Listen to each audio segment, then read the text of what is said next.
Remercie, Laurence de m'avoir invitée, parce que moi je suis encore en doctorat, donc voilà, c'est un peu, ce sont des recherches assez, récentes, nouvelles pour moi. Alors je vais commencer, ma communication. Bernadette Binsot-Vincent écrit à propos des cours de Michel Serres, donc vous avez la citation ici. Dans ses cours, Serres fustigeait volontiers l'épistémologie bachellardienne et convoquait l'anthropologie, Mauss, Dumézil, Girard, pour éclairer la production du savoir scientifique. Il nous promenait dans la peinture de Carpaccio, Latour ou Turner, dans les romans de Balzac ou de Zola, pour suivre l'évolution du savoir scientifique. Il fallait en découdre avec le cloisonnement de l'histoire des sciences en histoire des mathématiques, de l'astronomie, de la physique. Cette citation, elle illustre bien la place centrale accordée par Michel Serres dans ses cours à la littérature et notamment aux romans balsaciens et zoliens. Selon Michel Serres, en tant qu'elles intègrent des pans entiers du savoir de leur temps et qu'elles sont écrites dans des contextes encore marqués par la faible distinction des disciplines, ces œuvres littéraires ont pleine vocation à être mobilisées dans le cadre de l'histoire des sciences. Je propose donc de m'intéresser au cas de Zola et plus précisément aux écrits de Michel Serres sur l'œuvre zolienne. Ces écrits sont devenus une véritable référence pour les travaux de recherche sur le naturalisme dans la deuxième moitié du XXe siècle, et ils le restent encore aujourd'hui. C'est dans son ouvrage publié en 1975, Feu et signaux de brume Zola, que Michel Serres développe une lecture originale, opérant un rapprochement entre littérature et science. Lire le cycle zolien avec les outils de la thermodynamique, des mathématiques ou de la géométrie, voilà le projet de Michel Serres. Démarche novatrice, interdisciplinaire, qui constitue un des premiers jalons d'une nouvelle méthode, celle de l'épistémocritique, qui se structurera davantage dans les années 1990. Comme je l'ai dit, l'ouvrage de Michel Serres est devenu une véritable référence, et il est devenu en tant qu'outil d'explication du cycle des Rougon-Macquart. En effet, si l'on s'intéresse à la réception de feux et signaux de brume sur le long terme, on remarque une constante dans le statut attribué à l'ouvrage. Considéré avant tout comme une explication, les spécialistes de l'œuvre zolienne ont perdu de vue le caractère métaphorique de l'ouvrage de Serres, indépendant de toute visée explicative. Pourtant, si l'on s'intéresse aux articles de presse des années 1970, on constate que certains journalistes ont très tôt perçu la dimension littéraire des écrits de Michel Serres. Et en témoigne l'article d'Antoine Gallien, publié le 21 novembre 1975 dans Le Monde. Donc je vous ai mis quelques extraits de cet article. Pour lui, si Michel Serres est historien des sciences, il est avant tout écrivain. Et selon Gallien, ce que nous lisons avec Feu et dans Feu et signaux de brume, ça relève moins d'une explication que d'un écrit littéraire sur une autre œuvre littéraire. Galien considère que dans la perspective de Michel Serres, un texte, qu'il soit de Jules Verne ou de Zola, ne doit pas être expliqué. L'explication n'est qu'une paraphrase, selon Michel Serres. Ainsi, Michel Serres déploie, à partir des écrits de Zola, son propre style, sa propre langue, nerveuse, colorée, jouant avec des centaines de personnages construits par Zola. Or, loin d'être considéré par les travaux de recherche universitaires comme un écrit littéraire, hein, Feux et signaux de brume est devenu un point de repère pour la plupart des travaux de recherche universitaires qui tentent de relier littérature naturaliste et science. Certains, comme David Bagulé, ont tenté d'appliquer le concept physique d'entropie à la société décrite par Zola, et cette société serait un système totalement désorganisé, voué à la désintégration. L'enjeu de cette communication, c'est donc de réfléchir au statut complexe de Feux et signaux de brume, qui se situe à la frontière entre explication universitaire et critique littéraire.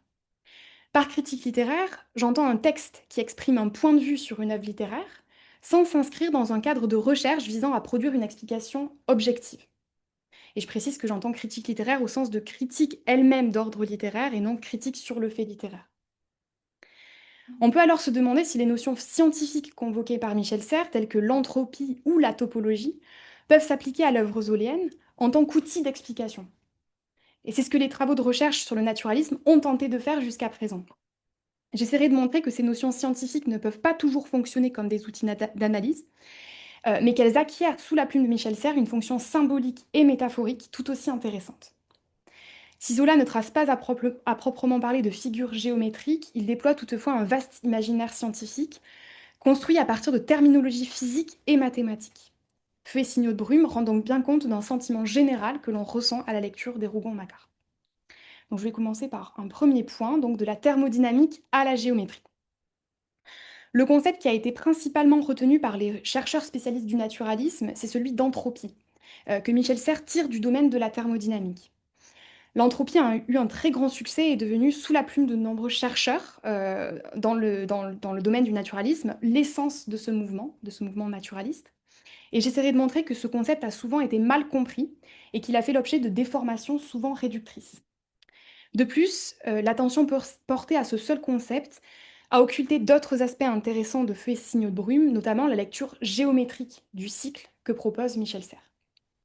Alors, je commence par un premier point, l'entropie dans les travaux de recherche sur le naturalisme. Dans Feux et signaux de brume, Michel Serres décrit le cycle des Rougon-Macquart comme, je cite, une épopée d'entropie. L'entropie est un concept issu de la thermodynamique, et c'est en ce sens que Michel Serres l'utilise. Mais les travaux de recherche sur le naturalisme ont progressivement perdu de vue la référence à la thermodynamique pour faire de l'entropie un synonyme de dégénérescence et de désintégration. C'est ce que l'on constate surtout chez David Bagulet. En effet, le chapitre 9 de son ouvrage sur le naturalisme est intitulé Vision anthropique. Chez Bagulet, le concept prend le sens d'une désorganisation profonde et inéluctable de la société qui débouche sur un délabrement, comme il l'explique dans cet extrait. J'ai mis ici. La continuité et la régularité des lois s'effondrent, la matière devient de l'énergie et le spectre de sa dissipation menace. Une telle déstabilisation de la réalité, une telle inconstance est une constante de la littérature naturaliste. De plus, pour étayer son analyse du naturalisme comme désintégration, Bagulet cite Michel Serres. Donc, je vous ai mis la citation qu'il fait de Michel Serres, qu'il tire donc de Feux et signaux de brume. Rien ne dit mieux que les Rougon-Macquart, l'écrasement, le gaspillage, la dissémination, la perte, l'irréversible jusant vers la mort des ordres, la déchéance, l'épuisement, la dégénérescence. Ils le disent, ça brûle trop vite, épopée d'entropie. Bagulet n'est pas le seul à avoir compris le concept d'entropie dans le seul sens de désintégration et de désorganisation, de désordre néfaste. On peut notamment retenir les analystes de Geoff Woolen, qui voit dans la locomotive de la bête humaine une machine en crise de surchauffe, vouée à l'éclatement et aux désobéissances ataviques. Les chercheurs spécialistes du naturalisme ont aussi étendu le concept d'entropie à d'autres écrivains comme Huysmans, et on peut par exemple se référer à l'article de Françoise Gaillard, En rade, ou le roman des énergies bloquées. Et ce texte, cet article, il se place dès la première ligne sous l'égide de Michel Serres. Françoise Gaillard utilise des expressions telles que la dépense désordonnée de la grande machine sociale ou la grande machine qui s'emballe et qui vit de cet emballement. Jean-Louis Cabanès, quant à lui, applique le concept au roman des frères Goncourt. Il considère en effet que les héros des Goncourt sont pris dans la lente dérive d'une entropie et que tout s'efface, se voile progressivement. L'entropie devient donc synonyme de dégradation inéluctable et la référence à la thermodynamique devient superflue comme subsidiaire. Or, elle était centrale dans la pensée de Michel Serres et c'est ce qu'on va voir dans le deuxième point. Donc les Rougon-Macquart entre entropie et négantropie.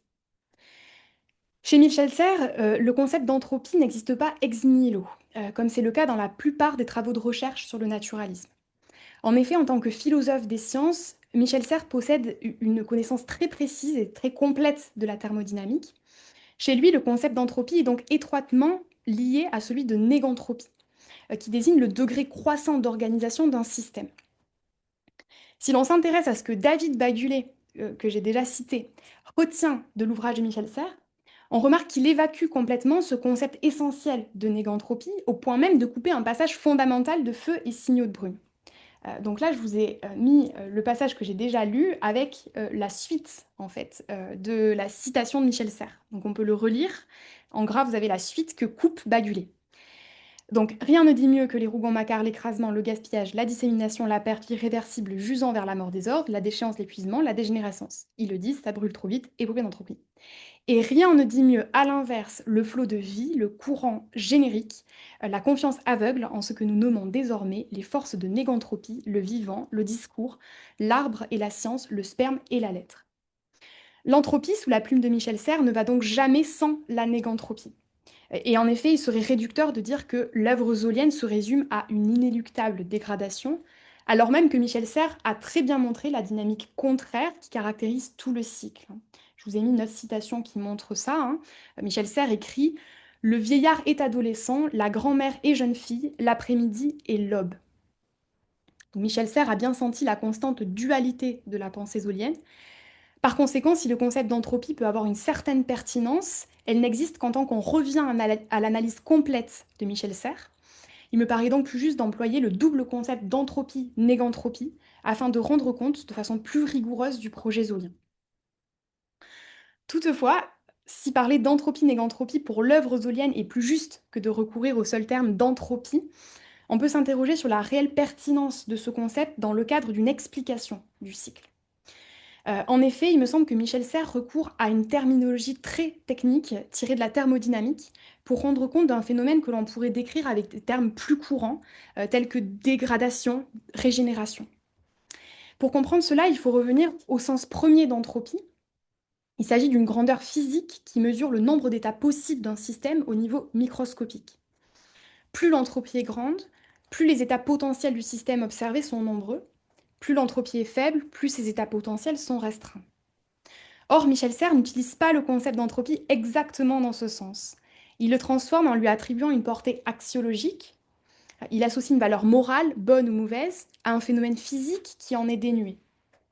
Aussi, l'entropie est liée dans la pensée de Serres, hein, à la mort, au délabrement, à la déchéance, et la négantropie à l'élan vital et au désir de vivre. Le terme technique d'entropie fait donc l'objet d'une resignification métaphorique dans l'ouvrage de Michel Serres. Le concept, bien qu'utilisé de manière métaphorique, pourrait avoir une réelle pertinence dans le cas d'une explication si Zola lui-même, dans son œuvre ou dans ses dossiers préparatoires, l'utilisait.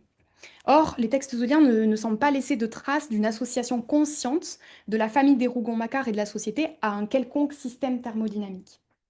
On peut alors se demander comment Michel Serres aboutit à ce concept et ce qui l'incite à l'appliquer à la famille ou à la société. La raison est à trouver, selon moi, du côté de la thématique thermodynamique qui irrigue l'ensemble du cycle zolien. Il est en effet clair que Zola utilise à plusieurs reprises le thème de la machine et les termes liés à la machine, hein, qui est un système thermodynamique. On peut prendre l'exemple de la locomotive dans la bête humaine ou celui des machines agricoles dans la terre. L'imaginaire thermodynamique est donc bel et bien à l'œuvre, hein, dans le cycle zoolien, mais il me semble difficile de l'appliquer au fonctionnement de la famille des Rougon-Macquart et à la société. Il existe des systèmes thermodynamiques dans le cycle, mais ces deux ensembles n'en sont pas. La réflexion de Michel Serres relève donc d'une application très large de concepts techniques tirés de la thermodynamique. Le concept d'entropie pose en effet problème si on y recourt comme un élément d'explication des textes et des intentions de Zola. Et pour bien comprendre la démarche de Michel Serres, il me semble intéressant de convoquer l'ouvrage de Patrick Marot, L'inscription littéraire des savoirs. Il rappelle que la pensée de Michel Serres est fondée sur une indifférenciation entre littérature et savoir, ce qui conduit parfois à une forme de dilution. À partir des travaux de Marot, on peut distinguer deux approches épistémocritiques possibles. La première serait celle de l'indifférenciation portée par les structuralistes comme Michel Serres, hein, qui souhaitent abolir, je cite Marot ici, la frontière entre texte littéraire et non littéraire, la notion de texte manifestant justement l'effacement de toute différenciation générique dans une textualité indéfiniment traversée par les discours. Fin de citation. Et la seconde démarche, plus récente, celle qui est davantage portée par Marot, eh bien, elle pourrait être qualifiée de différentialiste, hein. C'est celle qui est déployée dans l'ouvrage de Marot. Selon lui, un des risques de l'indifférenciation serait d'uniformiser toute discursivité et toute constitution des champs de savoir sous la transcendance anhistorique, anonyme et largement téléologique de la structure. Fin de citation. L'ouvrage de Marot est sous-tendu par une logique de distinction des disciplines tout en donnant une place centrale au processus de transfert, d'interpénétration et de réappropriation des savoirs au sein des œuvres littéraires. Dès lors, si l'on sort du prisme structuraliste pour adopter un regard différentialiste, on se doit de distinguer d'un côté le vocabulaire de la thermodynamique, qui existe bel et bien dans le cycle, et de l'autre, l'évolution générale de la famille des Rougon-Macquart, qui correspond davantage à un processus de dégradation-régénération euh, et, euh, et à une forme d'entropie-négantropie, si on garde le terme de Serres quand même. Toutefois, si l'on considère Feu et signaux de brume comme le produit d'une impression générale de lecture, ces concepts, ils gardent un certain intérêt. Aussi peut-on dire que la thématique thermodynamique donc, est tellement présente dans le cycle qu'elle imprègne l'esprit du lecteur, qui est Michel Serres, au point de rayonner sur des aspects qui ne relèvent pas a priori de la logique thermodynamique. Michel Serres, inspiré par cette thématique, utilise le concept d'entropie de façon très large, et il fait de certains ensembles, comme celui de la famille ou de la société, des systèmes thermodynamiques qui n'en sont pas a priori. Ainsi, ces concepts d'entropie et de négantropie rendent compte de ce que suscite chez Michel Serres sa lecture des Rougon-Macquart et également de la liberté littéraire et créative qu'elle octroie. Et j'en arrive donc à mon troisième point, où je vais parler davantage de l'espace, hein. Donc, laissons les énergies, revenons à l'espace, et il s'agit ici d'une citation de Michel Serres, encore une fois. Donc le concept d'entropie pose un autre problème, hein, qui tient cette fois-ci à la place prédominante qu'il a pris au détriment d'autres concepts féconds développés par Michel Serres dans Feu et signaux de brume. L'attention portée par les spécialistes du naturalisme à la thermodynamique a empêché de rendre compte du foisonnement herméneutique de l'ouvrage de Serres, qui offre bien d'autres possibilités interprétatives sur l'œuvre de Zola. Pour David Bell, une autre partie de la réflexion de Michel Serres mérite une attention particulière, celle sur les espaces. Il écrit, je cite, la grille thermodynamique qui peut servir de filtre pour une lecture des Rougon-Macquart est celle qui a été la plus retenue par la critique. Alors ici, il faut prendre le terme de critique au sens de travaux de recherche universitaire. Et donc, selon Bell, ce sont, je cite encore, les analyses qui portent aussi sur les espaces qui ont produit ces lectures de Zola les plus riches. Fin de citation. Michel Serres propose des analyses stimulantes sur les déplacements des personnages, sur les lignes de connexion ou de non-connexion, sur les lieux comme points reliés par des tracés. Il semble donc a priori pertinent de parler de lecture géométrique du cycle, d'autant plus que ces analyses s'inscrivent dans un projet plus vaste d'histoire de la géométrie qui s'achève avec la parution en 1993 des origines de la géométrie. Vous avez ici l'édition des origines de la géométrie. Dans cet ouvrage, Michel Serres définit la géométrie comme la perception et la mesure de la Terre, de l'espace qui nous entoure. La pensée de l'espace chez Michel Serres est donc une pensée de la géométrie, comme on peut le voir dans cet extrait, hein. Le maître et la terre, voilà le sens profond du vocable géométrie.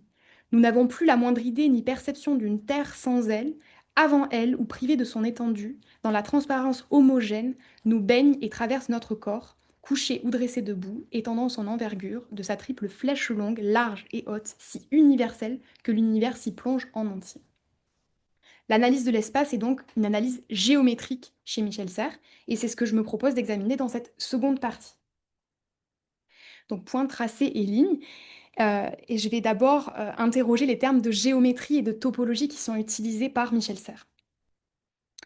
Donc Michel Serres consacre un passage de Feu et signaux de brume à La fortune des Rougon, qui est le premier roman des Rougon-Macquart. Il s'agit pour lui d'un roman fondateur dans lequel Zola distille les premiers éléments géométriques qu'il développera ensuite dans l'ensemble du cycle. La fortune des Rougon est donc, selon Michel Serres, je cite, la première ligne du schéma de géométrie monstrueuse ou de topologie dite pathologique. Il poursuit en disant qu'il s'agit du premier dessin de la tragédie destinale et de la connexion du fêlé. Selon cette interprétation, le cycle s'apparente à un vaste schéma de géométrie dont le premier roman constitue la ligne initiale. C'est une façon pour Michel Serres de situer l'œuvre zolienne dans un cadre mathématique et plus précisément géométrique. De plus, en recourant aux adjectifs monstrueuse et pathologique, Michel Serres érige ces disciplines scientifiques en véritables figures dominant tout le cycle. La géométrie personnifiée serait donc une figure omniprésente que l'on peut croiser dans plusieurs romans du cycle. Mais il faut préciser dans quel sens Michel Serres emploie les termes de géométrie et de topologie. Il semblerait que Michel Serres utilise les termes de géométrie pour rendre compte des multiples lignes qui jalonnent les écrits zoliens. Lignes de l'arbre généalogique, lignes des rues et des ponts, qui relient divers lieux qui font office de points. Quant à la topologie, elle s'intéresse à la relation logique entre points, indépendamment des notions de distance et de longueur. Pour Michel Serres, Zola proposerait des textes relevant de l'approche topologique dans la mesure où ils représentent des connexions entre points, tantôt réussies, tantôt rompues. C'est le sens de cette phrase consacrée à la rupture de connexion entre Claude Lantier et ses parents dans le roman L'œuvre. Donc, je vous ai mis la citation de Michel Serres à propos de l'œuvre. Donc il écrit: reliez le père à la mère et tous deux à l'enfant. Vous pratiquez des connexions. Rien ne vous interdit, c'est arrivé au plus grand nom de la topologie algébrique, de nommer ces lignes et ponts, coupez-les, une fois décrits, autrement dit, coupez les ponts. Vous privez les petits de parents. Il s'agit du déraillement, de la coupe de circulation. Or, il est orphelin ou quasi, séparé depuis longtemps de Gervaise et de Lanty. Autrement dit, l'écriture de Zola serait géométrique en tant qu'elle représente des lignes et topologique en tant qu'elle établit des connexions entre points. Pour Michel Serres, tous les espaces zoliens, qu'ils soient urbains ou ruraux, seraient des espaces topologiques, comme le suggère cette phrase, hein, d'où la topologie, par pont et labyrinthe, à la ville ou en rase campagne. Cependant, l'utilisation de ces termes comme outil d'explication du cycle zolien peut parfois poser question.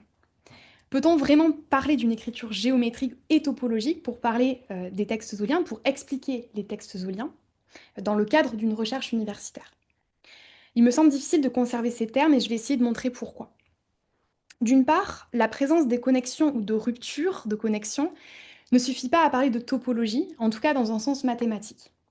En effet, la topologie s'intéresse plus précisément au... Donc là, je cite le dictionnaire des mathématiques de Bouvier, Georges et Le Lyonnais. Donc la topologie s'intéresse aux propriétés conservées par une déformation continue et liée à la notion de voisinage.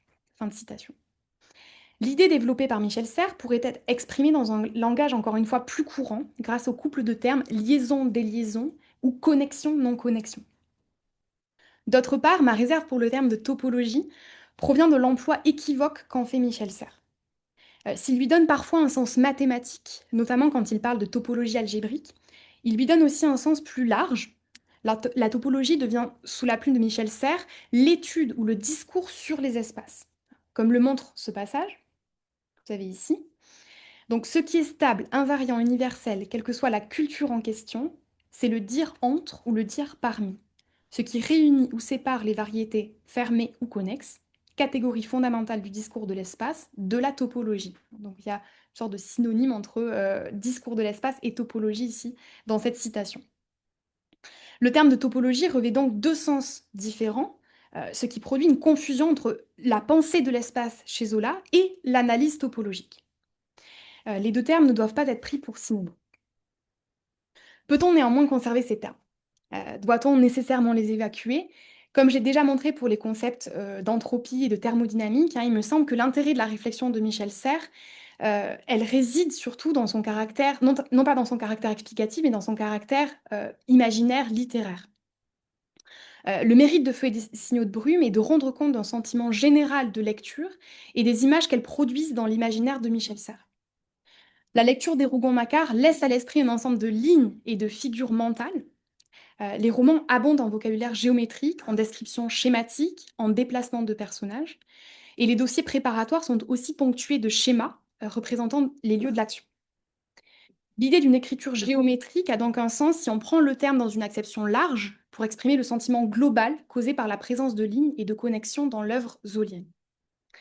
Mais dans le cas d'une explication du cycle relevant d'une recherche universitaire, il me semble plus juste de parler de pensée de la ligne.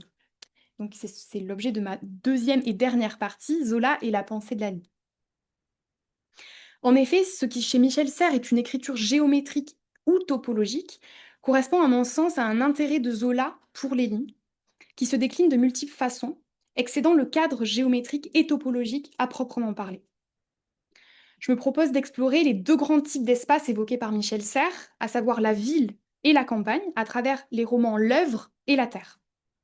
Le premier, L'œuvre, se déroule à Paris et décrit de façon très précise la géographie urbaine, et les seconds, La Terre, raconte l'histoire de paysans bosserons et accorde une grande place aux paysages ruraux. À partir d'extraits de ces deux romans, je me propose de définir ce que j'entends par pensée de la ligne. Il me semble que cette expression permet d'englober à la fois des passages à forte dimension géométrique, voire topologique, mais aussi les simples descriptions d'itinéraires, de déplacements, ainsi que les plans et les schémas des dossiers préparatoires. L'ensemble de ces éléments participent d'une même logique schématique et linéaire. Alors, je propose de distinguer trois types d'usage de la ligne chez Zola. En premier lieu, la ligne peut s'inscrire dans ce que j'appellerais une terminologie géométrique. Il me semble donc bien pertinent de conserver le terme de géométrie en précisant bien que Zola recourt à une terminologie sans pour autant jamais produire de figures géométriques. Alors on le voit dans les extraits de la Terre où il est question de la délimitation des parcelles par un arpenteur qui est nommé Grosbois. Donc on peut regarder deux extraits de la Terre que je vais lire. Tous s'absorbèrent, donc là il est question des paysans en fait qui veulent découper leurs parcelles, hein. Tous s'absorbèrent à regarder Grosbois tracer les lignes de partage. Et ils le surveillaient d'un œil aigu, comme s'ils avaient soupçonné de vouloir tricher d'un centimètre en faveur d'une des parts. 3 fois, Delhomme vint mettre son œil à la fente de l'équerre pour être bien sûr que le fil coupait nettement le jalon. Mais Buteau surtout suivait l'opération pas à pas, comptant les mètres, refaisant les calculs. Et deuxième extrait. Et une discussion s'engagea car Buteau voulait que la ligne fût tirée parallèlement au vallon de l'Aigre, de façon que son champ restât soudé à son lot, quel qu'il fût, tandis que la tente exigeait que la division fût faite perpendiculairement, dans l'unique but de le contrarier. On voit ici que la dimension géométrique de cet extrait ne va pas au-delà du stade terminologique, des termes, hein. Le vocabulaire géométrique employé par Zola ne permet pas de tracer une figure à proprement parler. La description est trop imprécise pour pouvoir établir des connexions entre points. On sait que l'arpenteur Grosbois trace des lignes, mais on ne pourrait pas les reproduire, car Zola ne fait aucune mention de leur localisation et surtout des distances. On peut parler donc d'une géométrie au sens de thématique ou de terminologie. En second lieu, il peut y avoir ligne sans vocabulaire géométrique dans l'œuvre de Zola. C'est souvent le cas dans les descriptions de paysages urbains ou ruraux. Si Zola ne recourt pas à des termes mathématiques, il utilise des images qui font penser à des points et à des lignes. On peut parler d'une écriture linéaire ou schématique. La description des quais parisiens dans l'œuvre en donne un bon exemple, et c'est ce que vous avez ici. Je vais vous lire ce long extrait donc, de l'œuvre. Paris allumé s'était endormi. Il n'y avait plus là que la vie des becs de gaz, des taches rondes qui scintillaient, qui se rapetissaient pour naître, au loin, d'une poussière d'étoiles fixes. D'abord, les quais se déroulaient avec leur double rang de perles lumineuses, dont la réverbération éclairait d'une lueur les façades de premier plan. Puis, entre ces cordons fuyants à perte de vue, les ponts jetaient des barres de lumière, de plus en plus minces, faites chacune d'une traînée de paillettes par groupe et comme suspendues. Et là, dans la Seine, éclatait la splendeur nocturne de l'eau vivante des villes. Chaque bec de gaz reflétait sa flamme, un noyau qui s'allongeait en une queue de comète. Donc ici, aucune mention de lignes et de points géométriques dans l'extrait, mais les termes jeter, barre, traîner, queue suggèrent une forme d'étirement. Les ponts constituent des lignes qui ressortent de ce paysage nocturne. Quant aux lumières des becs de gaz, elles deviennent des taches rondes et des noyaux, hein, dans l'écriture de Zola, qui évoquent des points reliés par les tracés des ponts.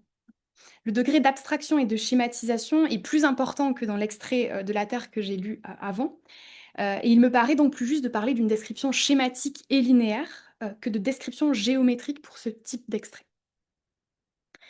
Enfin, si l'on étend l'analyse à la genèse de l'écriture, on peut s'intéresser au schéma des dossiers préparatoires de Zola. Dans son ouvrage Zola, la plume et le compas, Olivier Lambroso a étudié les différents plans de lieux qui constituent les supports de l'écriture pour Zola. Il parle de pulsions schématiques fondamentales dans le processus d'écriture des Rougon-Macquart. Alors ici, on peut s'intéresser au plan d'Orogne, le village du roman La Terre, donc que je vous ai mis ici, ici. Donc Zola s'est inspiré du village de Romilly-sur-Aigre en Eure-et-Loire. Et une comparaison de la carte de ce village, donc la carte de 1868 ici, donc une comparaison entre cette carte de 1868 et le plan de Zola, permet de prendre conscience du caractère purement schématique et non géométrique de la pensée zolienne. Donc vous avez ici la carte que j'ai tirée des archives du département d'Eure-et-Loire, et ici donc le schéma de Zola.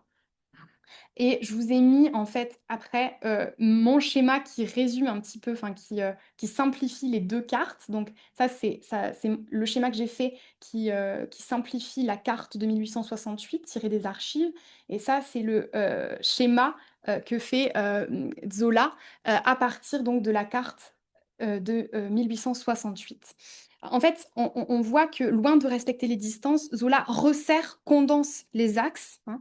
Il forme ainsi une sorte d'étoile à 5 branches, c'est-à-dire qu'on a en bleu l'Ègre, hein, ça c'est la rivière l'Ègre, et les grandes routes en noir, le village Rogne, et puis le point rouge constitue le pont. Donc en fait, il crée une sorte d'étoile à 5 branches avec donc la route et l'Ègre, tandis que c'était beaucoup plus éloigné, hein, desserré, moins condensé dans la carte réelle en fait de 1868.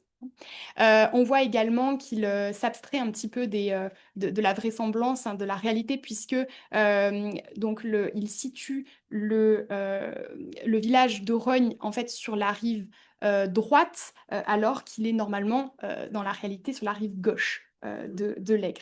Voilà. Donc il fait du pont un point central du village. Je vous remets ici le schéma, hein. Alors qu'il se situe à la périphérie dans la carte de 1868, hein.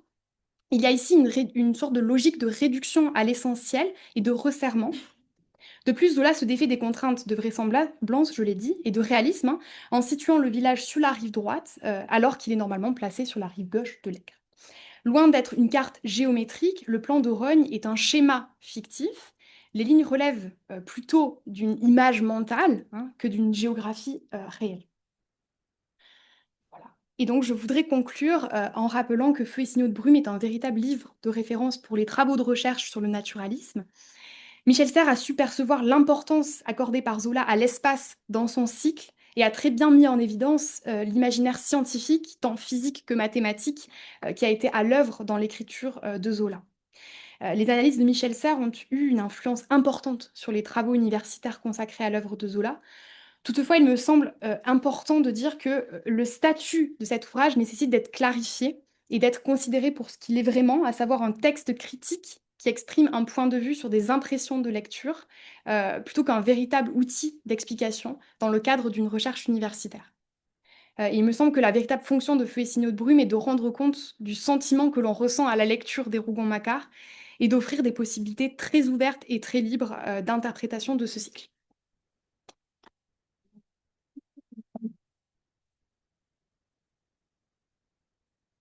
Merci beaucoup, Agathe.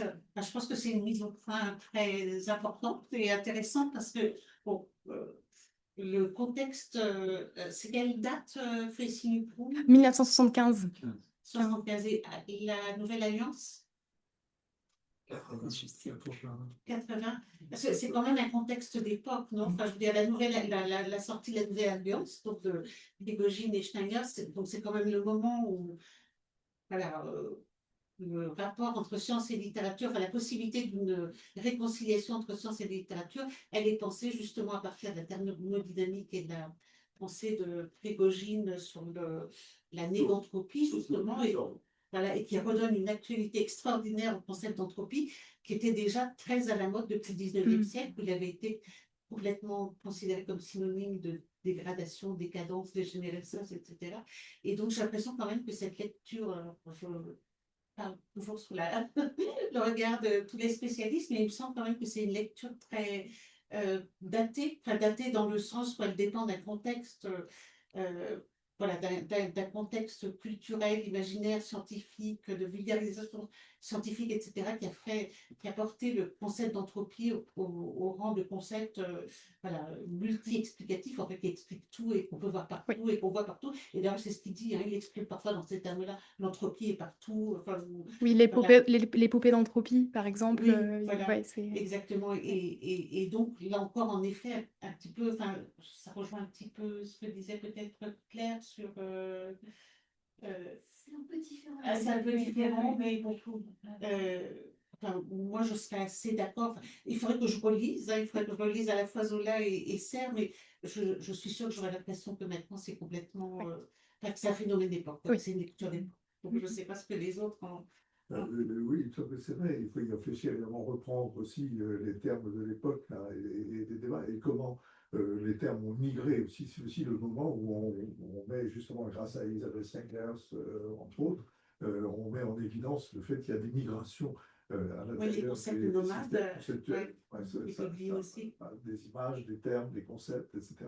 Et là, en effet, c'est au moment où Prigogine et Stenger se popularisent énormément toutes ces notions, ça arrive au moment où il y a une migration des concepts d'entropie, de la thermodynamique classique, physique, hein, vers la biologie. Voilà. Voilà. C'est vrai que ça change tout. Voilà. Et c'est pour ça qu'en un certain sens, ça autorise aussi la lecture de Michel Serres, peut-être, dans la mesure où chez Zola, ça s'applique à des systèmes vivants. Voilà. Donc des familles, des ensembles, des villes, etc., qui sont du coup décodables en fonction de ces notions. Alors, je ne sais pas jusqu'à quel point, effectivement, Michel Serres lui-même, à cette époque, il était évidemment proche, hein, bien sûr, Isabelle Singer, c'était très proche de lui. Hein, donc, mais je ne sais pas jusqu'à quel point donc, il y a eu débat, réflexion, migration à l'intérieur même du cercle de Serres à propos de ces notions qui, du coup, aurait irrigué sa vision à lui, sa lecture de Zola. Je ne sais pas, peut-être que François a des détails là-dessus. Non. Et d'autant que Catherine Hayes, elle avait aussi montré comment le Oui. concept d'entropie avait migré de la thermodynamique à la théorie de l'information entre-temps, la théorie de l'information aux sciences biologiques. Donc, vraiment, c'est un concept qui a beaucoup migré, qui a beaucoup changé de signification et en effet qui est applicable à toutes sortes de phénomènes. Et je crois que Serres était un peu dans cette euphorie. Voilà, il a l'avantage à ce moment-là, c'est ça, sa transversalité extraordinaire, ça nous permet de mettre en relation et de montrer les homologies, là aussi c'est des termes de topologie jusqu'à un certain point, les homologies entre les lieux conceptuels très différents a priori. Donc là, de tout reconnecter. C'est l'époque aussi où justement, par exemple, la notion de système devient fondamentale. Parce que le système, ce n'est pas simplement comme dans le titre de sa thèse hein, sur Leibniz, ce n'est pas le système simplement mathématique, mais c'est aussi les systèmes au sens physique, c'est les systèmes au sens de l'informatique, très important à cette époque-là, à ce moment-là. On conçoit justement des réseaux informatiques, donc des systèmes. Et qu'on y applique, c'est de travail que Jean-Thomas Blanc, par exemple, à ce moment, qu'on les applique au monde de la biologie. Donc, c'est ce qui est fondamental là, à mon avis, c'est le passage du physique au vivant. C'est ce qu'on vit à ce moment-là. Et c'est ce qui autorise cette relecture de la littérature comme moyen de connaître, moyen de créer un savoir, une connaissance que la littérature aurait d'elle-même sans le savoir, d'une certaine manière, sur sa réalité systémique et avec en particulier donc, ce qui est hérité depuis la thermodynamique, c'est-à-dire ce dialogue, conflit, etc., entre ordre et désordre. Hein. Et la littérature est formidablement bien adaptée à ça. Hein. C'est son fonds de commerce, d'une certaine manière. Voilà. Donc ça peut être relu, redécrit, compris. Hein. Ça devient intelligible d'une autre façon. Hein. Cindy? Pardon. Merci beaucoup, c'est pour cette communication qui était vraiment très intéressante, mais aussi pour le rapprochement avec l'approche différentialiste de Philippe Marot, qui justement nous semble vraiment très intéressante dans les travaux actuels, comme on discutait ce midi en épistémocritique, justement pour redéfinir ce que serait une interdisciplinarité qui prend en compte ce geste différentialiste tout en créant des liens. Donc, première toute petite sous-question dans une plus large. Quand tu expliquais, donc, tu proposais ce couple dégradation-régénération qui se substituerait à entropie-négantropie. La petite sous-question, c'était est-ce que c'est toi qui proposes Oui, tout à fait, avec ma lecture de Zola. Enfin, oui. Donc, j'ai bien compris cette idée que de l'entropie, il avait ajouté finalement quelque chose qui serait cette dimension axiologique, qui serait associée à une pluralité d'états potentiels qui n'est pas présente dans le concept d'entropie. Et ensuite, donc c'est pour te resituer, si tu veux le retrouver, c'était ta deuxième partie, le grand nœud, petit argument, où tu proposais d'autres couples aussi, bien liaisonnés, et connexion, déconnexion. Et donc par rapport donc ça c'était super, merci beaucoup. Et donc, ces couples que tu proposes là, qui se substituent du coup aux autres notions comme la topologie, etc. Je ne sais pas comment formuler la question, mais qu'est-ce qu'il y a dans le geste de serre qui explique ce décalage entre le couple que toi tu proposes et la terminologie que lui emploie? Donc par exemple avec entropie, tu avais montré qu'il ajoute quelque chose de l'ordre d'une valeur axiologique. Et là, pour ces cas particuliers là, de liaison des liaisons, connexion des connexions, est-ce qu'il y a à quel niveau se joue la torsion qui explique que tu proposes un autre couple de termes? Je sais pas si c'est clair. Oui, oui, oui, je comprends. Alors justement, je trouve que c'est ce que j'ai essayé de montrer, mais c'était peut-être un peu rapide. J'ai l'impression il utilise le terme de topologie de façon assez équivoque. C'est-à-dire qu'il utilise soit dans le sens vraiment mathématique, enfin de topologie, vraiment qu'un mathématicien pourrait utiliser, soit juste au sens de De l'espace. étude, discours sur l'espace, en fait. Et du coup, c'est cette équivoque qui me gêne un peu et qui me pousse à essayer d'utiliser un autre terme peut-être plus courant, plus simple, qui serait connexion, non-connexion. Parce que dans la pensée de Serre, j'ai l'impression que voilà, ça revêt deux sens très différents et que du coup, ça nous perd un peu dans notre interprétation de Zola. C'est pour ça. Mais après, on peut discuter aussi. Enfin, voilà, c'est à cause de cet équivoque, quoi. Donc, en fait, c'est la simplification. Pardon, tu as bien expliqué qu'il y avait cet embranchement avec deux sens, mais à l'usure, avec cette idée de circulation, Oui, peut-être des idées avec. Voilà. moi j'ai Est-ce que l'impression toi, que il y ça. a une solution où, en gros, le concept mathématique deviendrait. Oui, moi j'ai l'impression qu'en fait, il veut au début, dans certains passages, il part du concept de topologie algébrique. Vraiment, il utilise vraiment les deux termes, hein, topologie algébrique, donc c'est assez rigoureux. Et puis ensuite, dans d'autres passages, ça devient discours sur l'espace, en fait, ou étude de l'espace. Et parfois, il revient au concept beaucoup plus rigoureux. Donc je pense que ça change un peu. Mais du coup, il y a cette dilution, un peu cet éloignement du concept premier de topologie. Et c'est pour ça que j'ai proposé un autre terme. Voilà. D'accord. Je sais pas si ça Oui, répond. très intéressant. En fait, je pense que le concept de topologie algébrique, ce serait mieux appliqué à Balzac qu'à Zola. Donc chez Balzac, il y a en effet un arrière-plan absolument fondamental de conception non seulement des espaces, mais des relations à l'intérieur des espaces Oui. et des relations à l'intérieur des groupes qui eux-mêmes peuplent les espaces, etc. Et c'est ça ce qui fait la circulation Oui. chez Balzac. Donc, a priori, ça aurait été Oui, peut-être peut-être. plus adapté. Il faudrait faire une Mais bon, comparaison des deux auteurs.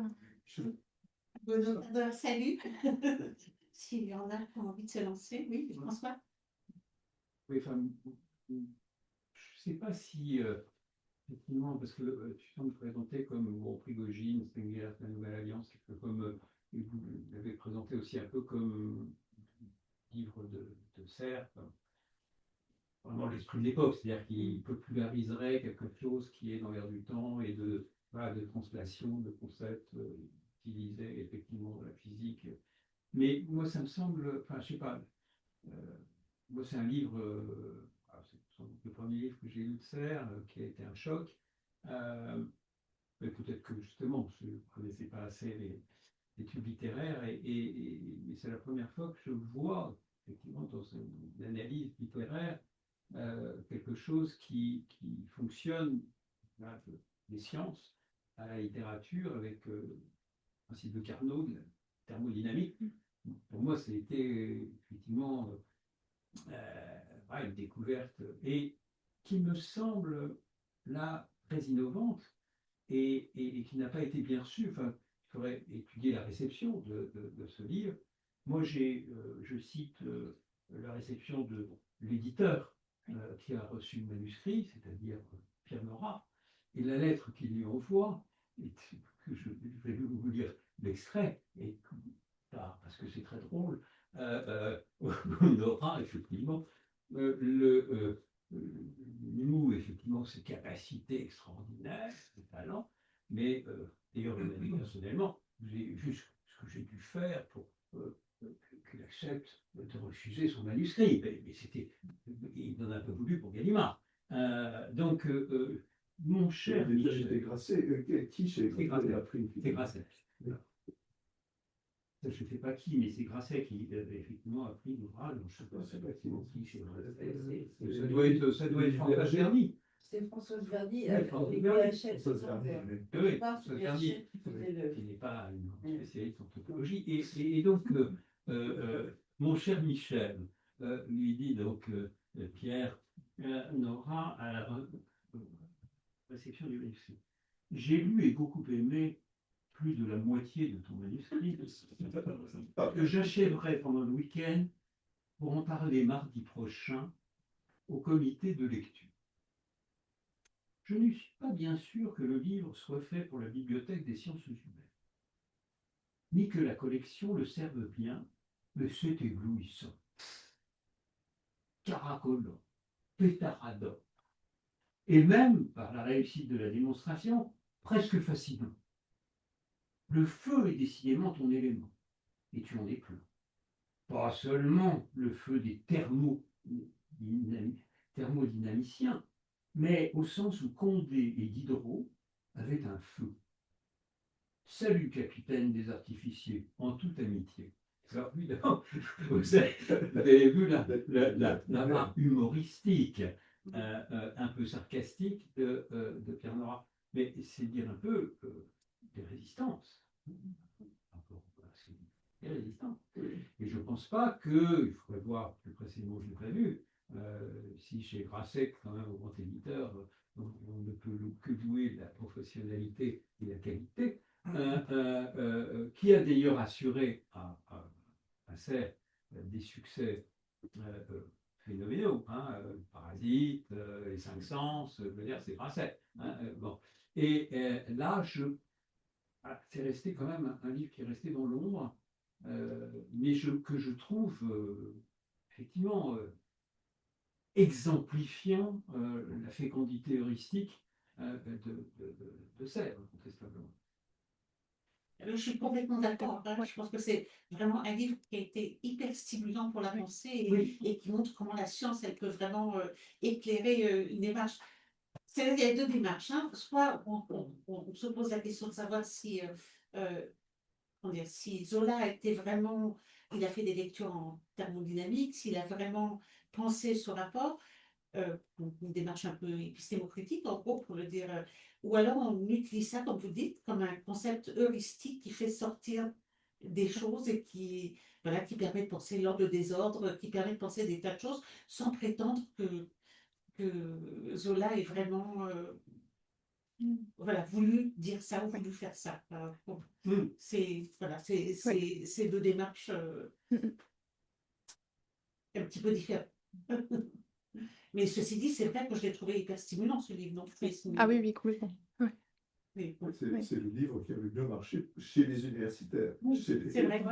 Chez les littéraires, Ah oui. parce que, Chez les littéraires. effectivement, il avait toutes les qualités pour ça, Oui. bien sûr. C'est pour ça que, d'une certaine manière, Nora avait raison. Hein. Dans la collection des sciences humaines, là où effectivement Prigogine et Sagan avaient absolument leur place, hein, ce livre j'allais dire de Zola, ce livre de Michel Serres était complètement en décalage. Mais il avait raison, ça ne collait pas. En revanche, ça a parfaitement marché. Donc, une fois chez Grasset. Oui. Et ça a bien, C'est- et ça a bien marché dans la critique naturaliste. Parce que ça a De la vraiment. Samaritain, là, Oui. donc la critique naturaliste a vraiment retenu Oui, ce oui, livre oui, comme complètement. Oui, oui. Et alors maintenant, moins, mais dans les années 90, c'était vraiment justement un livre de référence, en fait. Ouais. Aujourd'hui, c'est une référence chez les autres. même si une référence dans les cours généraux sur l'histoire de la Oui, critique. également, ouais. Ouais. De la critique littéraire, hein. Ouais. C'est un jalon.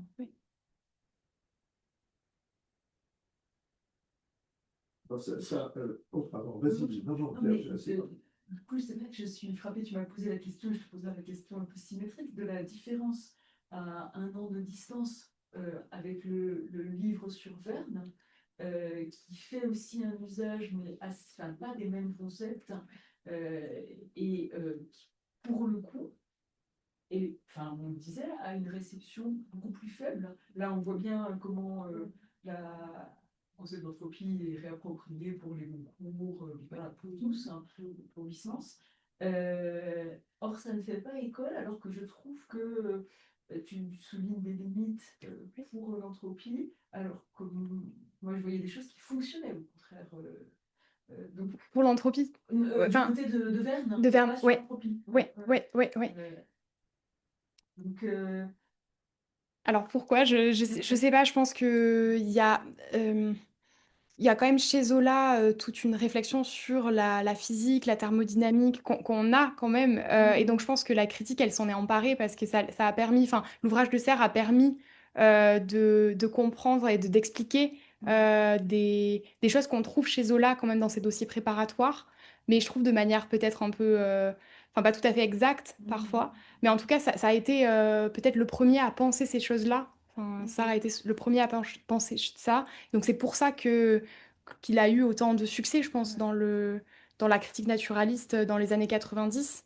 Et aujourd'hui, on a affiné un peu l'analyse et donc on s'en écarte un peu, même si ça reste une référence un peu historique, en fait, je dirais. C'est vrai que sur le fond, quand il y a la transition de Verne à Zola, on a le passage à deux époques épistémologiques complètement différentes. On change de culture complètement. Donc, en effet, ce qui peut être en arrière-plan chez Verne, c'est la grande culture scientifique que connaissent bien les vulgarisateurs hein, de Second Empire jusqu'à la Troisième République. Et après, c'est autre chose. Le monde intellectuel que Zola lui-même peut fréquenter, le monde dont il peut être imbibé, et un autre monde, des choses ont complètement changé, très, très rapidement d'ailleurs. Donc là aussi, il y a autre terme que Michel Serres a introduit et formidablement utile, il y a eu de la percolation qui s'est produite de manière différente. Je me rappelle, je pense que la collation, sa lecture de Stendhal, où il décrit la lumière au début du roman, la lumière qui coule dans l'arbre, comme une percolation, et donc à partir de ça, tout le roman s'en déduit.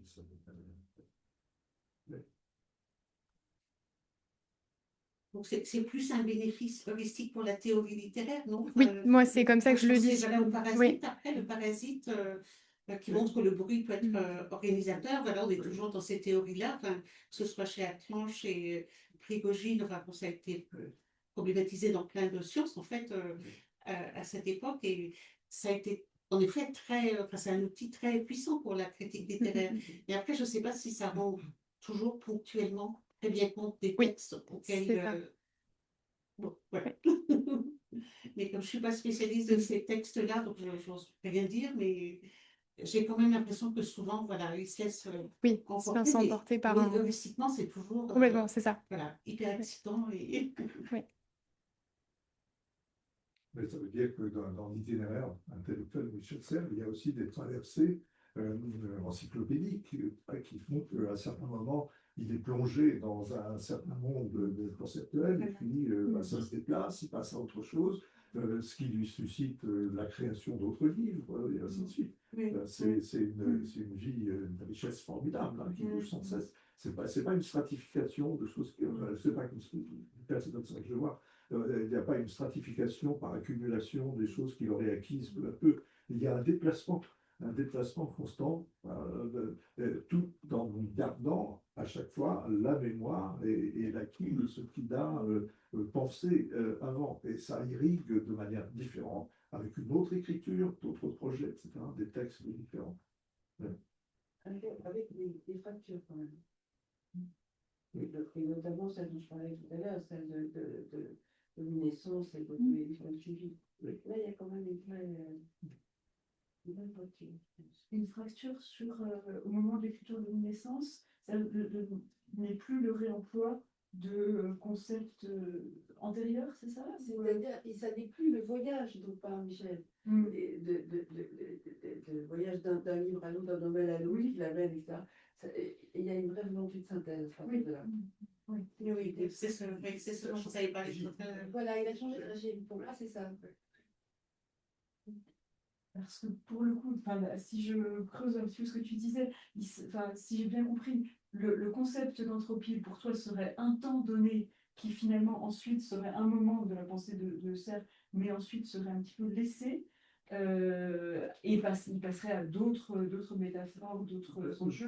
Pas vraiment, Ouais. c'est que les disciplines elles-mêmes qui ont affaire au désordre Oui. hein, se décrivent différemment dans leur propre histoire. Et il y a des déplacements là aussi. Donc, c'est pas la même chose que l'entropie, le désordre pensé par Carnot à la fin du 19e siècle, hein, ou Maxwell même, etc.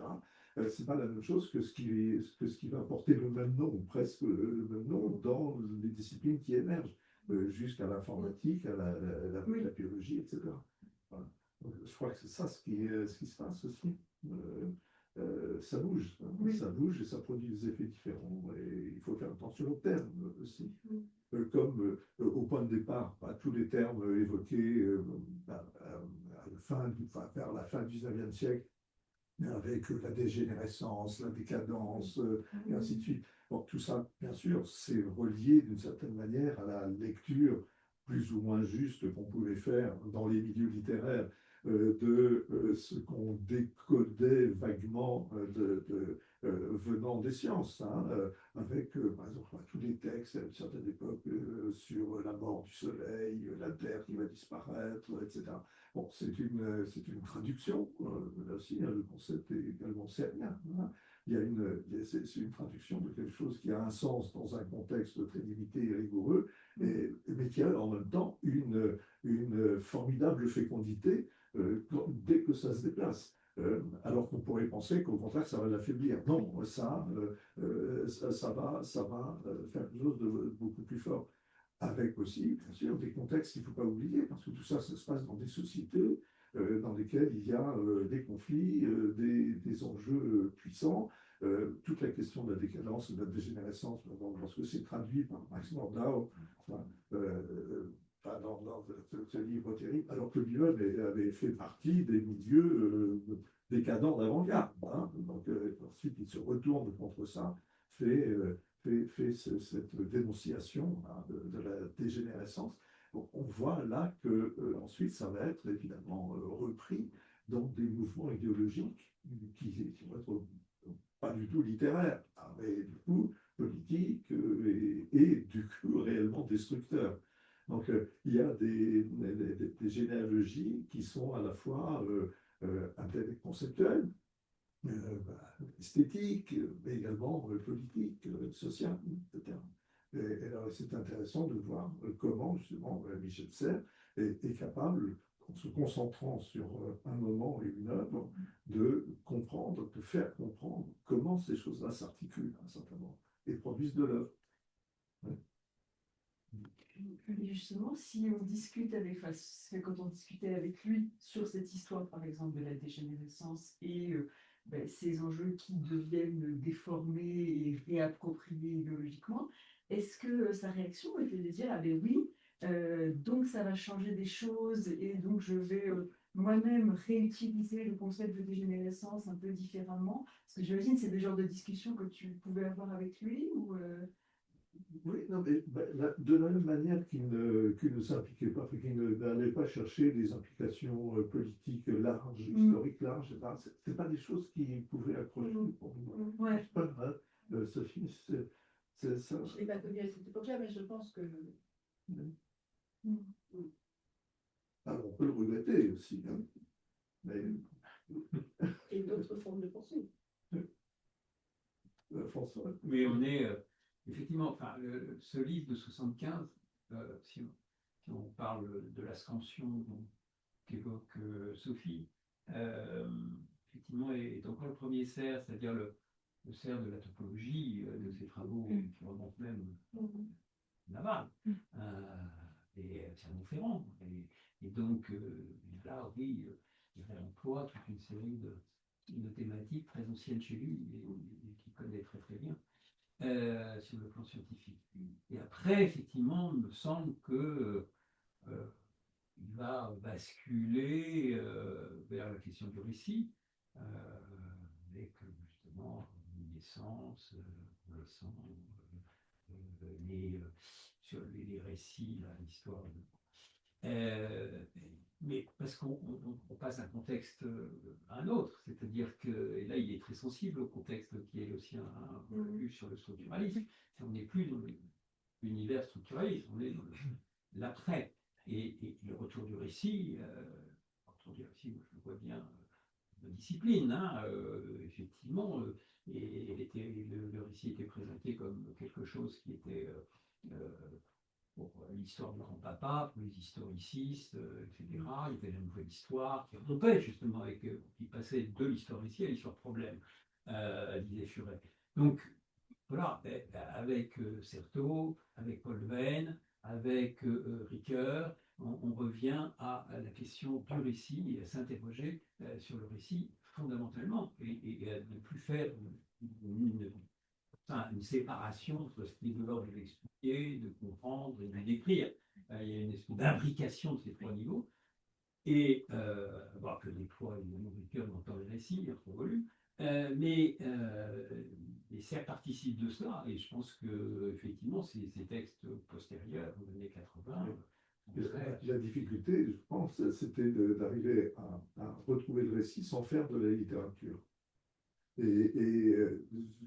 Parfois, je n'ai pas lu tous les derniers essais, hein, etc. Mais parfois, on a le sentiment que c'est presque de la littérature, au sens négatif. ah ben oui, c'est négatif. C'était au contraire très positif. C'est-à-dire que, Oui, mais effectivement, là, je parle en lecteur. ah oui, non mais il y a, enfin, beaucoup d'ailleurs le décrédibilisent. Un des éléments, effectivement, de ce problème de réception, le décrédibilise en disant il y a un sérieux scientifique, et puis il y a un cerf après qui est allé dans des études rapides, non, sans référence, et puis qui donnait dans une fiction. Bon, il s'est perdu.